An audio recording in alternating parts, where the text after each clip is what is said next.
ആ വളാഞ്ചേരി വട്ടപ്പാറയിൽ പോയി നോക്ക്, 30 അടി 40 അടി ഇത്രയും ഹൈറ്റാണ് വെള്ളം മണ്ണെടുത്ത് മാറ്റിയിട്ടുള്ളത്. അവിടെ പൊളിഞ്ഞാലുള്ള നാര് കണ്ടു. ഇനി അതിൻ്റെ തൊട്ടടുത്തും അതുപോലെ തന്നെ കുറ്റിപ്പുറം റെയിൽവേ സ്റ്റേഷൻ്റെ റെയിൽവേ ബ്രിഡ്ജിൻ്റെ മുകളിലും ഡ്രൈനേജ് കൊണ്ടുപോയിട്ടുണ്ട്.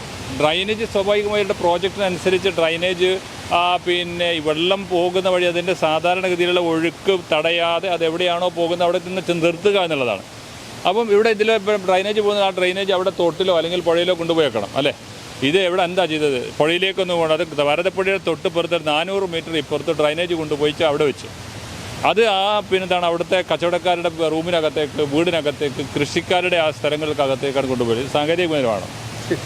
അപ്പോൾ ഇതൊന്നും അല്ല. അപ്പം അത്രമാത്രം നിരുത്തരവാദപരമായി ഉണ്ടാക്കിയ ഒരു പദ്ധതിയുടെ പാളിച്ചയാണ് നമ്മളിവിടെ കണ്ടത്. ഇനി നാളെ എന്തൊക്കെ മഴ തുടങ്ങിയല്ലേ ഉള്ളൂ, നാളെ എന്തൊക്കെ സംഭവിക്കാൻ പോകുന്നു എന്ന് കാണാൻ കഴിയില്ല.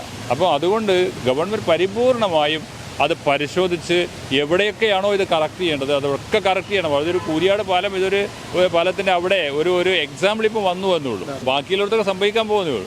സംഭവിക്കാതിരിക്കട്ടെ, നമുക്ക് കാണാതിരിക്കട്ടെ, പ്രാർത്ഥിക്കാം. പക്ഷേ സംഭവിക്കാൻ സാധ്യതയുള്ള ഇതുപോലെയാണ് പലയിടങ്ങളുടെയും നിർമ്മാണ പ്രവർത്തനം നടന്നിട്ടുള്ളത്. അതിൻ്റെ മുന്നറിയിപ്പാണ്. അപ്പോൾ അതുകൊണ്ട് തന്നെ ഈ നിരുത്തരപരമായ നിലപാട് മാറ്റി പൂർണ്ണമായും ഈ രാമനാട്ടുകരയിൽ നിന്ന് പൊന്നാനി വരെ എത്തുന്ന ഇവിടെയാണിപ്പോൾ നമ്മൾ പറയുന്നത്, മറ്റുള്ളിടത്തൊക്കെ നടക്കുന്നുണ്ട്, അതൊക്കെ വേണം. ഈ ഭാഗം പൂർണ്ണമായും ഒരു NRCയിൽ എവിടെയാണല്ലോ അവരത് പരിശോധിച്ച് കൃത്യമായും അതിൻ്റെ പോരായ്മകളൊക്കെ റെക്ടിഫൈ ചെയ്ത് ജനങ്ങൾക്ക് സുരക്ഷിതമായി യാത്ര ചെയ്യാൻ ആവശ്യമായ ഒരു നടപടി ഉണ്ടാകണം എന്നാണ് എൻ്റെ അഭിപ്രായം.